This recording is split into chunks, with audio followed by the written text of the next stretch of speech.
Il était presque minuit lorsque des phares ont transpercé le silence brumeux de la campagne du Maine. Une camionnette s'est arrêtée lentement lorsque le conducteur a aperçu quelque chose, ou quelqu'un, sur le bord de la route, debout, pieds nus dans le gravier, vêtu d'une chemise de nuit en lambeaux tachée de boue et d'une substance plus sombre, se tenait une petite fille. Elle avait les yeux écarquillés, le regard vide. Ses mains tremblaient tandis qu'elle tendait un bout de papier froissé. L'agent Marcus Hale, qui répondit à l'appel quelques minutes plus tard, s'agenouilla près de la fillette. « Comment t'appelles-tu, ma chérie ?» lui demanda-t-il gentiment. Elle ne répondit pas. Elle se contenta de lui tendre le mot. « Il y a d'autres enfants.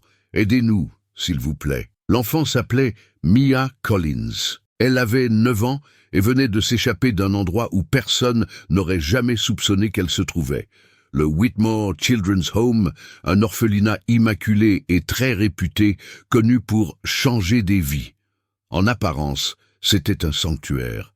Mais ce que Mia révéla ensuite allait dévoiler un cauchemar que personne n'avait vu venir. Une illusion de gentillesse soigneusement élaborée cachait des années de souffrance. Comment un lieu construit pour protéger ses enfants était-il devenu ce qu'il redoutait le plus? Et plus troublant encore, depuis combien de temps cela durait-il sans que personne ne s'en aperçoive? Vous voulez découvrir d'autres vérités cachées comme celle-ci? Abonnez-vous dès maintenant et activez la cloche pour ne manquer aucune histoire qu'ils ont tenté d'enterrer. Rejoignez une communauté qui ose révéler ce que les autres ont peur de dire. La prochaine révélation pourrait être encore plus sombre, et vous voudrez être le premier à la découvrir. David Whitmore avait toujours donné l'impression d'être un homme en mission. Avec ses cheveux argentés et sa voix chaleureuse et autoritaire de prédicateur, il était le genre de personne à qui l'on fait immédiatement confiance. Ancien conseiller pour la jeunesse et chrétien fervent, David avait lui-même grandi dans le système de l'aide sociale, passant d'un foyer à l'autre sans jamais connaître la sécurité. Il disait souvent que c'était son devoir, sa vocation divine, de construire pour les autres la vie qu'il n'avait jamais eue. En 2003, il a fondé le Whitmore Children's Home sur un terrain donné juste à l'extérieur de Portland. Les habitants se sont mobilisés pour le soutenir. Les églises ont fait don de fournitures, des bénévoles ont peint les murs et apporté de la nourriture. Cet endroit sera une lumière pour les enfants perdus, a-t-il déclaré lors de la cérémonie d'inauguration. Les médias ont couvert l'événement. Les dons ont afflué. À l'intérieur, l'établissement semblait parfait, des couleurs vives, des rires dans les couloirs, des photos d'enfants souriants plaçardées sur les réseaux sociaux avec des légendes telles que « L'espoir vit ici ». David était toujours présent. Il bordait les enfants le soir, priait avec eux avant les repas et saluait personnellement chaque visiteur. Les gens l'adoraient. Si chaque enfant avait un David, disait un jour un présentateur de journal télévisé, le monde serait meilleur. Mais tout ne collait pas. Emily Sanders, une jeune assistante sociale chargée de visiter le foyer tous les trimestres, a commencé à remarquer des choses. Les enfants étaient polis, trop polis, obéissants au point d'en être effrayants. Ils souriaient quand David était là, mais leurs yeux racontaient une autre histoire. Emily l'a mentionné une fois dans un rapport. Les enfants semblent émotionnellement apathiques lors des entretiens. Cela a été écarté comme un traumatisme transitoire. Pendant ce temps, David gagnait en notoriété. Il était invité à prendre la parole lors de collectes de fonds, dans des églises, dans des écoles. Il parlait de rédemption, de discipline, de structure. Les enfants s'épanouissent quand on leur fixe des limites, disait-il avec un sourire inébranlable. Mais derrière les portes closes, le personnel commençait à démissionner. Linda Harper, une gardienne de nuit, est partie soudainement après seulement 3 mois. « Je ne veux pas en parler », a-t-elle déclaré à un journaliste des années plus tard. « Je n'arrivais tout simplement plus à dormir. » Pourtant, la ville croyait en David. Après tout, c'était l'homme qui avait transformé des vies brisées en belles histoires. Personne ne s'est jamais demandé pourquoi il n'autorisait jamais les visites imprévues, ni pourquoi certains enfants semblaient disparaître sans explication, jusqu'à ce que Mia Collins s'enfuit, et soudain toutes ces questions restées sans réponse ont commencé à réclamer des réponses. David Whitmore avait une vision. Il la décrivait souvent en termes quasi religieux, affirmant que le foyer pour enfants Whitmore n'était qu'un début. Un jour, nous aurons des foyers comme celui-ci dans tout le pays, avait-il déclaré aux donateurs lors de son discours d'ouverture d'un gala de charité à Boston.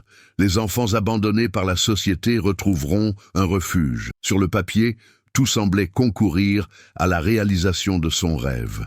Les fonds avaient augmenté de 40% au cours des 2 dernières années. Il avait récemment lancé la construction d'un 2e établissement dans le New Hampshire. Les églises de toute la Nouvelle-Angleterre citèrent son histoire comme un exemple brillant de leadership fondé sur la foi. Des parents envoyaient des dons en mémoire de leurs enfants disparus. Son charisme attirait les gens, leur donnait le sentiment de faire partie de quelque chose qui les dépassait. Mais derrière les photos souriantes et les discours inspirants, un malaise commençait à s'installer. Emily Sanders avait été mutée dans un autre district, mais avant de partir, elle avait déposé une plainte officielle auprès des services de protection de l'enfance. Le comportement des enfants semble anormalement uniforme, leur palette émotionnelle est limitée. Recommandations, évaluation psychologique. Son avertissement fut discrètement classé. À l'intérieur de l'orphelinat, David appliquait des règles strictes. Extinction des feux à 20h30 précises. Pas de conversation pendant les repas. Des séances de réflexion hebdomadaires au cours desquelles les enfants étaient isolés dans leur chambre pendant des heures pour réfléchir à leur comportement. Tout enfant qui se comportait mal était envoyé dans la salle de réflexion, un placard sans fenêtre situé au sous-sol. David insistait sur le fait qu'il ne s'agissait pas d'une punition, mais d'une réinitialisation sensorielle. La plupart des membres du personnel obéissaient sans poser de questions. Ceux qui ne le faisaient pas ne restaient pas longtemps. Linda Harper avait essayé de remettre en question cette routine. Un soir, elle avait entendu un enfant, Léo, pleurer seul dans la salle de silence. Elle avait ouvert la porte et l'avait sorti de là. Le lendemain matin, David l'avait convoqué dans son bureau et l'avait licencié. « Vous n'êtes pas en phase avec notre philosophie », lui avait-il dit froidement. La même semaine, Léo a été retiré de la liste. « Adopté », a déclaré David au personnel. Aucun document n'a été rempli. Ses affaires ont été emballées dans des cartons et jetées. Personne ne l'a jamais revu. Il y en avait d'autres comme lui, des enfants qui arrivaient, restaient quelques semaines ou quelques mois, puis disparaissaient. Quand on lui posait des questions, David avait toujours une réponse. Adoption privée, réunion avec des proches, transfert vers d'autres programmes. Mais personne ne pouvait vérifier quoi que ce soit. Les dossiers étaient vagues, les numéros de téléphone déconnectés. Pourtant, son charme ne faiblissait pas. Lorsqu'une journaliste peu connue, Sarah Donnelly, a demandé à David l'accès au foyer pour un article sur les conditions de vie des enfants, il a refusé avec le sourire. Nous avons eu des problèmes dans le passé avec des personnes extérieures qui ont mal interprété nos méthodes. Il vaut mieux protéger la tranquillité des enfants. Puis vint l'exercice d'évacuation incendie. Un pompier local effectuant une inspection de routine a remarqué que les pièces du rez-de-chaussée n'étaient pas équipées de sprinklers. Pourquoi un orphelinat aurait-il des pièces fermées sans issue ? A-t-il demandé. David a répondu avec une indignation vertueuse. Ce sont des espaces de stockage, ils sont interdits pour des raisons de sécurité. Mais une enfant, Mia, avait été enfermée dans l'une de ces pièces quelques jours auparavant. Et quelque chose avait changé en elle depuis. Mia avait toujours été calme, mais après cette nuit-là, elle avait complètement cessé de parler. Ses dessins étaient devenus plus sombres, des croquis représentant des silhouettes menaçantes, debout au-dessus d'enfants, des croix dégoulinant de sang. Lorsqu'une employée trouva un mot froissé dans son panier à linge, sur lequel était écrit « Laissez-nous sortir », elle le montra à David. Il balaya ses inquiétudes d'un revers de main. « Elle est en train de digérer son traumatisme. Ne t'en occupe pas. » Mais cette nuit-là, l'employé ne ferma pas l'œil. D'autres enfants ont commencé à faire pipi au lit, même ceux qui avaient largement dépassé l'âge. Ils refusaient d'aller se coucher. La nuit, ils chuchotaient à propos de voix derrière les murs. Et David est devenu plus autoritaire. Il a installé des verrous sur les téléphones du personnel. Il a instauré une politique interdisant les appels extérieurs. Pas de distraction, disait-il. Ces enfants ont besoin de structure. De plus en plus, le centre ressemblait moins à un foyer et davantage à un système fermé, parfaitement isolé du monde extérieur. Le pasteur Raymond Clark, l'un des plus fervents défenseurs du foyer, commença à se sentir mal à l'aise. Il connaissait David depuis plus de 10 ans et avait lui-même baptisé plusieurs enfants. Il semblait détaché, déclara-t-il plus tard, comme s'il jouait le rôle du bonheur, sans le vivre. Mais chaque fois qu'il exprimait ses inquiétudes, David avait le don de les désamorcer. Ils ont vécu l'enfer, Ray. Ça prend du temps. Pourtant, le doute avait germé dans son esprit. Puis vint le dîner de collecte de fonds. David se tenait à la tribune, vêtu d'un costume parfaitement taillé, rayonnant sous les projecteurs. « Il ne s'agit pas seulement de charité, dit-il. Il s'agit de créer des guerriers de la lumière. » Applaudissements, sourires, flash des appareils photo. Pendant ce temps, Mia Collins était assise seule dans sa chambre, serrant dans ses mains une carte de l'orphelinat qu'elle avait dessinée. Il y avait des marques rouges dessus. « Nous » avait-elle écrit à côté de l'une d'elles. « Disparu » à côté d'une autre. Elle avait observé, compté, planifié, et le lendemain matin, elle avait disparu. Pas d'alarme, pas de témoin, juste une fenêtre ouverte, des empreintes de pas boueuses, et une enfant disparue d'un endroit construit pour la protéger. Mais cette fois-ci, elle ne s'était pas enfuie de chez elle. Elle s'était enfuie pour sauver les autres. Mia Collins avait disparu de sa chambre un mardi matin, juste avant le petit déjeuner. Le personnel avait découvert son lit intact, sa fenêtre entr'ouverte et une traînée d'empreintes de pas boueuses menant dans les bois derrière l'orphelinat. David Whitmore avait immédiatement mis en place un plan d'urgence. Le personnel avait reçu l'ordre de ne pas alerter les autorités avant qu'il ne donne son feu vert. « Nous n'avons pas besoin d'un cirque médiatique », avait-il lancé sèchement. « Elle reviendra, elles reviennent toujours. » Mais cette fois-ci, c'était différent. En milieu de matinée, Linda Harper, bien que licenciée depuis longtemps, reçut un SMS provenant d'un numéro inconnu. « C'est Mia. Aidez-moi, s'il vous plaît. Je me suis enfuie. » En pièce jointe, il y avait une photo d'un chemin forestier et une page déchirée d'un livre pour enfants qui se trouvait autrefois dans la salle de lecture de l'orphelinat. Linda roula 2 heures sur des routes secondaires inconnues jusqu'à ce qu'elle trouve Mia dans une station-service près de la périphérie de Bangor, recroquevillée derrière une benne à ordures, tremblante et couverte de bleu récent. Elle a emmené Mia au commissariat local où l'agent Marcus Hale a pris sa déposition ou du moins a essayé. Mia ne parlait presque pas. Elle écrivait seulement. D'une écriture irrégulière, elle a commencé à décrire l'intérieur de l'orphelinat.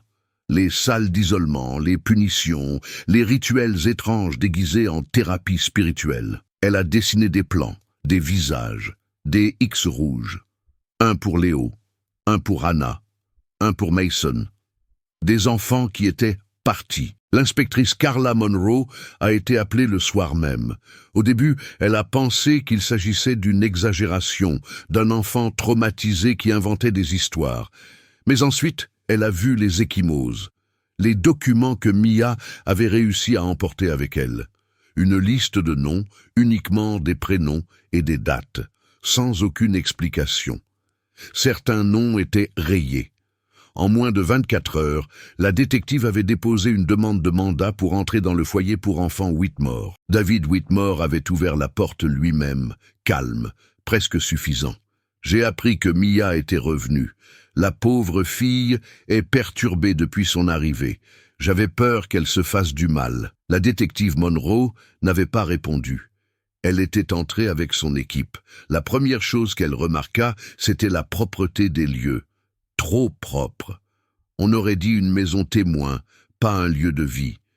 Les enfants qu'ils croisèrent dans le couloir semblaient dressés. Ils souriaient, disaient « bonjour », puis fixaient droit devant eux. Un garçon fit tomber son crayon et sursauta avant de se baisser pour le ramasser. Ils trouvèrent la salle de silence en quelques minutes, cachée derrière un mur de rangement au sous-sol.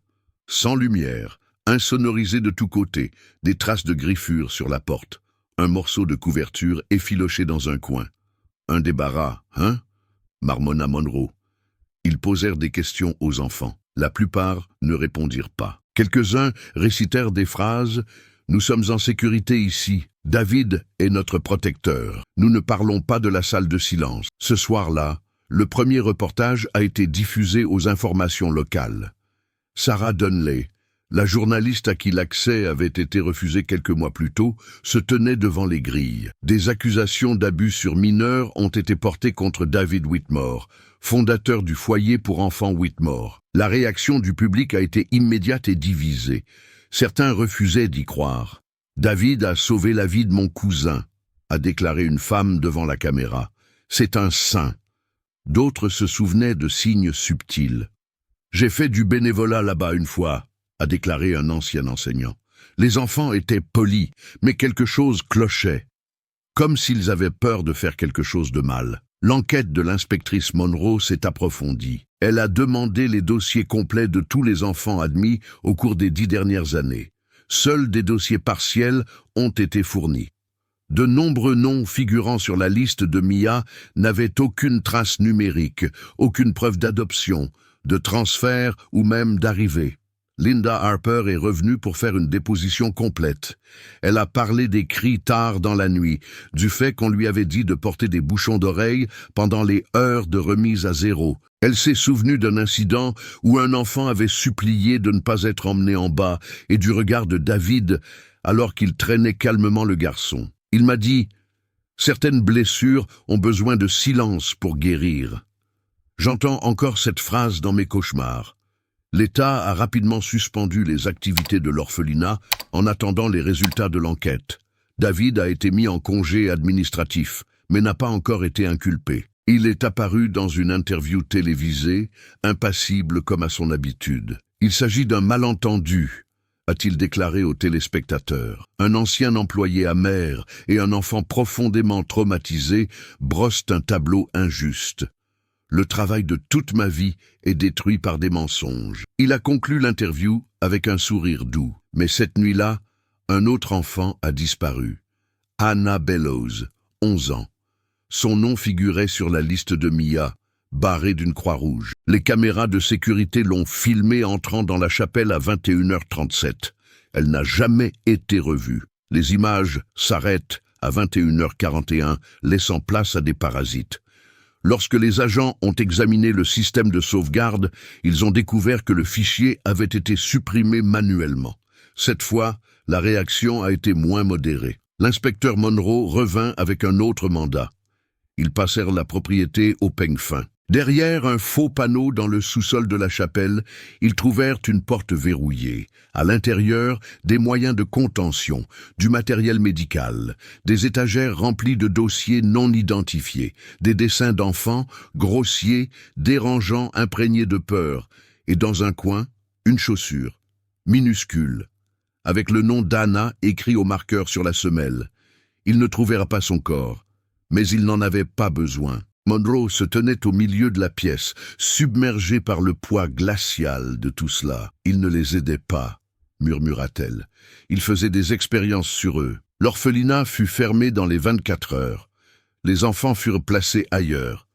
David Whitmore fut arrêté pour multiples chefs d'accusation de mise en danger, de maltraitance et d'entrave à la justice. La libération sous caution fut refusée. Malgré tout, quelques partisans se sont rassemblés devant le tribunal, brandissant des pancartes « Il a sauvé mon enfant ». Justice pour David. Mais la vérité était désormais plus forte. Et Mia Collins, qui n'avait plus voix au chapitre, s'est remise à parler. « Il disait qu'il était notre sauveur », a-t-elle déclaré aux journalistes. « Mais c'est à cause de lui que nous prions pour être sauvés. » L'enquête sur le foyer Whitmore Children's Home a débuté dans l'urgence, mais s'est rapidement enlisée dans la confusion et les contradictions. L'inspectrice Carla Monroe, chargée de l'affaire, était déterminée à découvrir la vérité derrière ces accusations. Cependant, plus elle creusait, plus elle se heurtait à un réseau de désinformation et de dissimulation délibérée. Les premiers entretiens avec le personnel n'ont pas apporté beaucoup d'éléments. De nombreux employés, anciens et actuels, se sont montrés réticents à parler, invoquant des accords de confidentialité et la crainte de représailles. Certains décrivaient David Whitmore comme une figure bienveillante, tandis que d'autres laissaient entrevoir un côté plus autoritaire et secret. Les témoignages contradictoires rendaient difficile de discerner la réalité de la situation. Les témoignages des enfants étaient tout aussi déroutants. Alors que certains faisaient l'éloge de David, d'autres montraient des signes de traumatisme et de peur. Lorsqu'on lui a demandé ce qu'était la salle de silence, un enfant a simplement murmuré « On ne parle pas de ça ». Un autre a dessiné une pièce sombre sans fenêtre, qu'il a intitulée « La salle de réflexion ». Ces réponses énigmatiques suggéraient une réalité plus profonde et plus sinistre, cachée sous la surface. Au fur et à mesure de l'enquête, le détective Monroe a découvert des incohérences dans les registres de l'orphelinat. Plusieurs dossiers d'enfants étaient incomplets ou manquaient complètement. Interrogé à ce sujet, l'administration a affirmé que certains dossiers avaient été perdus lors d'une récente mise à jour du système. Cependant, cette explication ne justifiait pas le volume considérable d'informations manquantes. Pour compliquer encore les choses, un lanceur d'alerte a affirmé que David Whitmore avait des liens avec des personnalités influentes de la communauté, notamment des politiciens locaux et des chefs d'entreprise. Ce réseau de soutien a peut-être contribué au manque de surveillance et de responsabilité au sein de l'orphelinat. La possibilité d'une tentative de dissimulation semblait forte, jetant le doute sur l'intégrité de tout le système. Afin de recueillir davantage de preuves, le détective Monroe a recherché d'anciens résidents de l'orphelinat. Beaucoup hésitaient à revisiter leur passé, mais quelques-uns ont accepté de parler. Leurs récits ont brossé un tableau inquiétant de la vie au sein de l'établissement.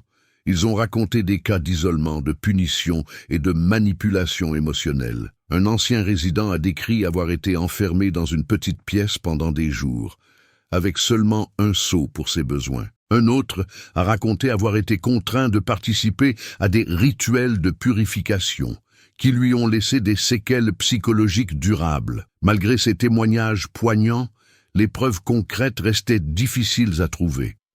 Les inspections physiques de l'établissement n'ont révélé que peu d'éléments, car tout matériel compromettant avait probablement été retiré ou dissimulé. L'absence de preuves tangibles rendait difficile la constitution d'un dossier solide contre David Whitmore et ses associés. Alors que l'attention du public s'intensifiait, les médias ont commencé à rendre compte de l'enquête, polarisant davantage l'opinion publique. Certains considéraient David comme la victime d'une chasse aux sorcières, tandis que d'autres pensaient qu'il s'agissait d'un prédateur manipulateur se cachant derrière une façade de bienveillance. La communauté s'est divisée et des manifestations et contre-manifestations ont éclaté devant l'orphelinat. Au milieu de ce chaos, une avancée décisive a été réalisée lorsqu'un ancien employé a fourni à l'inspectrice Monroe un journal intime caché appartenant à l'un des enfants. Ce journal contenait des descriptions détaillées des abus, y compris des noms, des dates et des incidents spécifiques. Ces nouvelles preuves corroboraient les témoignages des anciens résidents et mettaient en lumière l'étendue des fautes commises au sein de l'orphelinat. Forte de ces informations, l'inspectrice Monroe intensifia ses efforts, menant d'autres entretiens et rassemblant des documents supplémentaires. Les pièces du puzzle commencèrent à s'assembler, révélant un schéma d'abus et de négligence systématique. Il devint évident que le Whitmore Children's Home n'était pas le sanctuaire qu'il prétendait être, mais plutôt un lieu où des enfants vulnérables étaient soumis à des souffrances inimaginables. L'enquête a abouti à l'arrestation de David Whitmore et de plusieurs de ses associés. Les chefs d'accusation allaient de la mise en danger d'enfants à l'entrave à la justice. L'affaire a provoqué une onde de choc dans la communauté et a conduit à une réévaluation des mécanismes de contrôle de ces institutions. Elle a également suscité un débat plus large sur l'importance de la vigilance et de la responsabilité dans la protection des membres les plus vulnérables de la société. Si cette histoire vous touche, que ce soit par la colère, la tristesse ou même la reconnaissance, prenez un moment pour aimer cette vidéo et partagez vos réflexions dans les commentaires. Votre voix compte ici, Vous ne savez jamais qui pourrait lire vos mots. Et enfin, se sentir moins seul dans son silence. Le journal caché avait ouvert une première fenêtre sur les horreurs qui se déroulaient au sein du foyer pour enfants Whitmore. Mais ce qui allait suivre allait révéler toute l'affaire au grand jour. 2 semaines après le début de l'enquête élargie, l'inspectrice Carla Monroe a reçu un email anonyme. L'objet était « Vous avez manqué la vraie pièce ». Une seule photo était jointe, granuleuse et mal éclairée, montrant une porte en acier encastrée dans ce qui semblait être un mur en béton. Un clavier rouillé se trouvait à côté, sous l'image, sous-sol de la chapelle, derrière la chaudière. Elle retourna immédiatement sur les lieux. Le sous-sol de la chapelle avait déjà été fouillé, mais Monroe ordonna une fouille plus approfondie. Derrière un vieux four industriel, partiellement recouvert de plaques de plâtre, son équipe découvrit la porte en acier. Elle était scellée, le clavier ne fonctionnait plus. Pas de clé, pas d'électricité. Il leur fallut près de 12 heures pour la forcer. Lorsque la porte s'ouvrit, même les agents les plus aguerris restèrent sans voix. La pièce était étroite, sans fenêtre, et sentait le moisi et quelque chose de bien pire. La peur imprégnait le béton. Des dispositifs de contention étaient boulonnés au sol. Il y avait des taches de sang sur les murs, des couvertures usées, de vieux jouets. Et sur un mur du fond, le nom d'un enfant était gravé à plusieurs reprises dans la peinture, avec un objet tranchant. Léo, Léo, Léo, Léo, Léo. Monroe recula, la gorge serrée. Ce n'était pas un débarras, c'était une prison. Sous les dispositifs d'immobilisation se trouvait une boîte métallique verrouillée. À l'intérieur, une pile de cassettes VHS sur lesquelles étaient inscrits uniquement des prénoms et des dates. Il s'agissait d'enregistrements, des heures de vidéo, de ce que David Whitmore appelait ses séances de discipline. On y voyait David infliger des punitions tout en commentant la scène à la caméra d'une voix calme et apaisante. « Il faut les briser avant de pouvoir les reconstruire », disait-il dans un enregistrement, tandis qu'un enfant tremblait en silence. « La douleur est le prix du progrès ». C'était désormais indéniable. L'image publique de David Whitmore, le sauveur bienveillant, l'humble figure paternelle, s'effondra instantanément. Le détective Monroe a remis les preuves au bureau du procureur. En moins de 48 heures, de nouvelles accusations ont été portées. Maltraitance grave d'enfants, séquestration illégale, torture et destruction de preuves. Les médias de tout le pays se sont emparés de l'affaire. Les gros titres étaient les suivants. Un monstre déguisé, la vérité sur le foyer pour enfants Whitmore.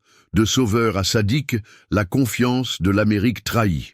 Lors de sa deuxième comparution, David Whitmore est resté impassible dans la salle d'audience pendant que les enregistrements étaient diffusés devant le jury. Les parents présents dans la salle pleuraient. Les journalistes pouvaient à peine écrire, tant le son résonnait dans la salle. On pouvait entendre un enfant supplier doucement. « Je serai sage, je le promets. » Mais il n'y avait pas que les abus.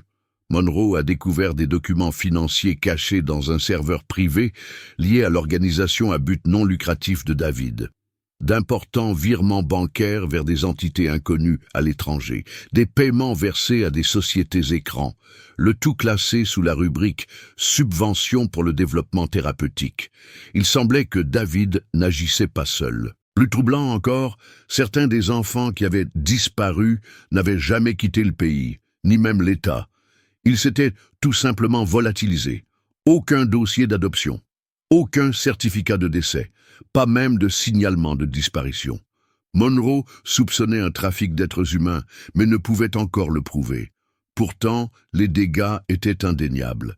Emily Sanders, l'assistante sociale qui avait tiré la sonnette d'alarme, s'est effondrée lors d'une conférence de presse. « Nous les avons laissés tomber », a-t-elle déclaré en larmes. « Je l'ai vu, je savais que quelque chose n'allait pas. Et personne ne m'a écouté. Même le pasteur Raymond Clark s'est exprimé. J'ai défendu un homme qui a utilisé le nom de Dieu pour faire du mal à des enfants. Je porterai cette culpabilité toute ma vie. » Le public, autrefois divisé, s'est désormais complètement retourné contre lui. D'anciens donateurs ont publié des déclarations indignées. Les églises ont retiré ces plaques. Les écoles ont effacé son nom des programmes communautaires, mais rien ne pouvait effacer la douleur de ceux qui avaient vécu ces événements. Dans une rare interview télévisée, Mia Collins, désormais sous protection, s'est exprimée publiquement pour la première fois. Elle portait un cardigan jaune, ses cheveux avaient repoussé. Sa voix, bien que faible, était ferme. « Il disait qu'il nous aimait », a-t-elle déclaré. « Il disait que nous étions spéciaux, que la douleur signifiait que nous allions mieux, mais nous n'allions pas mieux. Nous étions en train de nous briser. » Elle a marqué une pause. « Chaque nuit, j'attendais que quelqu'un vienne. Mais personne n'est jamais venu.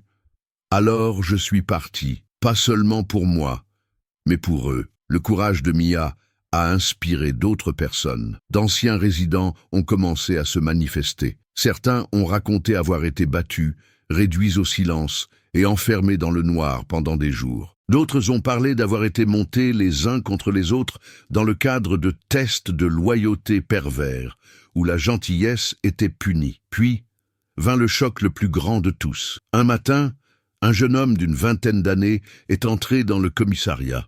Il s'appelait Leo Stanton et était l'un des premiers enfants à avoir été admis à l'orphelinat. « J'ai vu mon nom aux informations », a-t-il déclaré. « Je ne pensais pas que quelqu'un se souvenait de moi. » Léo s'était échappé de l'orphelinat à l'adolescence et vivait dans la rue, trop effrayé pour dire la vérité à qui que ce soit. Je pensais que si je parlais, personne ne me croirait. Il était trop puissant. Son témoignage confirma ce que les enquêteurs redoutaient. Les abus avaient commencé près de 20 ans plus tôt. L'image soigneusement entretenue par David Whitmore n'était pas seulement un masque, c'était une forteresse. Une forteresse construite au fil des ans, brique par brique, mensonge après mensonge, et financée par ceux qui croyaient le plus en lui. Et maintenant, cette forteresse s'était enfin effondrée. David Whitmore a été condamné à 175 ans de prison fédérale, sans possibilité de libération conditionnelle. Dans ses conclusions, le juge a qualifié ces faits de l'un des abus de pouvoir institutionnel les plus délibérés et les plus dévastateurs de l'histoire récente. La salle d'audience était silencieuse lorsque la sentence a été prononcée, à l'exception des sanglots étouffés des anciennes victimes et de leurs familles. Mais aucune peine de prison ne pourra effacer les années de souffrance. Pour beaucoup de ces enfants, aujourd'hui adolescents ou jeunes adultes, la justice semble vaine. Ils ont perdu leur innocence, leur voix et des années qu'ils ne pourront jamais retrouver. Le foyer pour enfants Whitmore a été démoli 6 mois plus tard. Les autorités locales ont déclaré le site définitivement fermé et inapte à accueillir à l'avenir des services destinés aux enfants. Le terrain a été laissé à l'abandon, avec pour seul vestige de l'herbe, des clôtures et un panneau en bois sur lequel on pouvait lire « Let them be heard », qu'on les entende. Cette affaire a déclenché un audit national des orphelinats et des établissements pour jeunes. Une nouvelle législation a été adoptée imposant des audits indépendants par des tiers, des inspections inopinées et l'interdiction des salles de punition internes. Une ligne d'assistance téléphonique nationale pour les enfants placés en famille d'accueil ou ayant été placés a été créée et en quelques semaines, des centaines d'appels ont afflué, certains provenant d'établissements encore en activité. Emily Sanders est revenue dans le domaine de la protection de l'enfance, mais cette fois-ci dans un rôle d'enquêteuse. Elle parcourt le pays, intervient lors de conférences et aide les institutions à détecter les signes avant-coureurs qu'elle a autrefois observés et qu'on lui avait demandé d'ignorer.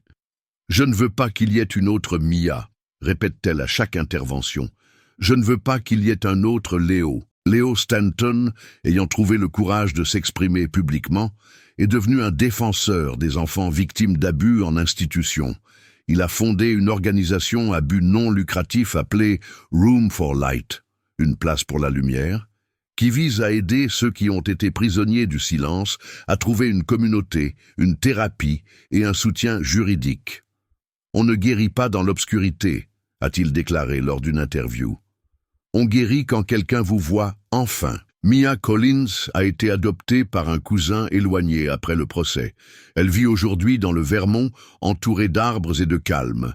Elle suit une thérapie 2 fois par semaine, dessine tous les jours et écrit des lettres aux enfants encore pris dans le système. Elle termine chaque lettre de la même manière. « Tu n'es pas invisible. Quelqu'un te regarde. » Mais l'héritage le plus troublant de Whitmore n'est peut-être pas ce qui s'est passé derrière ces portes closes, mais le temps pendant lequel cela est resté caché aux yeux de tous. Avec quelle facilité le charme a masqué la cruauté.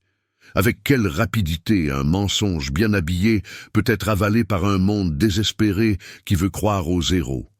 La communauté qui défendait autrefois David vit aujourd'hui dans la honte du silence. Les gens se demandent « Pourquoi n'ai-je rien vu ? Pourquoi n'ai-je pas posé plus de questions ? Aurais-je pu sauver quelqu'un ?» En vérité, le mal ne se présente pas toujours sous le masque de la rage. Parfois, il prend la forme de la gentillesse. Dans le langage de Dieu, dans les bras de quelqu'un qui dit « Je ne veux que ton bien ». La leçon à retenir n'est pas seulement une question de justice. Il s'agit d'être vigilant, d'écouter ceux qui se taisent, de croire ceux qui sont brisés, et de comprendre que même les façades les plus brillantes peuvent cacher les vérités les plus sombres. Car les monstres ne vivent pas sous les lits. Parfois, ils bordent les enfants. Si vous avez regardé cette histoire et ressenti quelque chose, rage, tristesse, incrédulité, ne laissez pas ce sentiment s'estomper à la fin de la vidéo. Ces histoires sont réelles. Ces enfants ont existé. Et tandis que David Whitmore est derrière les barreaux, d'autres se cachent encore derrière des sourires polis et de bonnes intentions. Vous avez une voix. Utilisez-la. Si vous avez déjà soupçonné quelque chose et que vous êtes resté silencieux, vous n'êtes pas seul. Mais maintenant, vous savez mieux. Et si vous êtes quelqu'un qui a pris la parole et qui a été ignoré, cette histoire prouve que la vérité finit toujours par éclater, même si cela prend des années, même s'il faut une petite voix terrifiée comme celle de Mia pour percer le bruit. Que ce soit le moment où vous décidez d'écouter plus attentivement, posez plus de questions, croyez plus rapidement. Laissez vos commentaires ci-dessous. Selon vous, quels signes ont été ignorés? Qu'auriez-vous fait à la place d'Emily ou de Mia? Partagez cette histoire. Quelqu'un attend peut-être un signe pour oser parler. Et si vous ne faites pas encore partie de notre communauté, abonnez-vous et activez les notifications. Chaque semaine, nous dévoilons des histoires que le monde a tenté d'oublier, mais nous refusons de laisser le silence l'emporter.